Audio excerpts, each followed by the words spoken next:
তো guys finally আমরা এখন চলে এসেছি আলিপুরদুয়ারের 33 কিলোমিটার পেছনে একটা জঙ্গল পার করলাম ভাই, বিশাল ভয়ানক জঙ্গল। ভয়ে আমি ভিডিও করতে পারিনি। এদিকে ভাই জীবনে প্রথমবার আসছি, ম্যাপ দেখে দেখেই চলে আসছি বিন্দাস, কোনো টেনশন নাই। আর চারিদিকে শুধু আমরা দেখতে পাচ্ছি জঙ্গল আর চায়ের চাষ এদিকে রয়েছে, দেখতে পাচ্ছ এদিকে চায়ের বাগান, আর এখানে আমাদের গাড়ি দাঁড়িয়ে রয়েছে। আর ওস্তাদ, ওস্তাদ কেমন লাগছে একটু বলবা তো? খুব ভালো লাগছে, কিন্তু রাস্তা চিনিয়ে না, এটাই।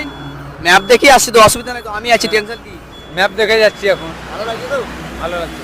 দেখতে পাচ্ছ এদিকে একদম শুধু লং রুটের একদম গাড়ি যাচ্ছে, একদম অল টাইম গাড়ি চলছে। আর এদিকে কিন্তু পুরোপুরি সিঙ্গেল রাস্তা ভাই, তোমার ধূপগুড়ি থেকে পুরোপুরি একদম সিঙ্গেল রাস্তা। আগে এখনও আমাদেরকে অনেকটা যেতে হবে, প্রায় 150 কিলোমিটার রাস্তা যেতে হবে, তারপরে আমরা 4 লাইন পাবো। তো এখন আমরা এখানে দাঁড়িয়েছিলাম, টায়ার মায়ার চেক করে নিলাম। আর ভাই চারিদিকে দেখতে পাচ্ছ শুধু চায়ের বাগান আর চায়ের বাগান, দেখতে কিন্তু দারুণ লাগছে। আর সেই এনজয় হচ্ছে, আমরা দুজনে কিন্তু সেই এনজয় করছি। টেনশন হচ্ছে রাস্তার, কিন্তু এনজয়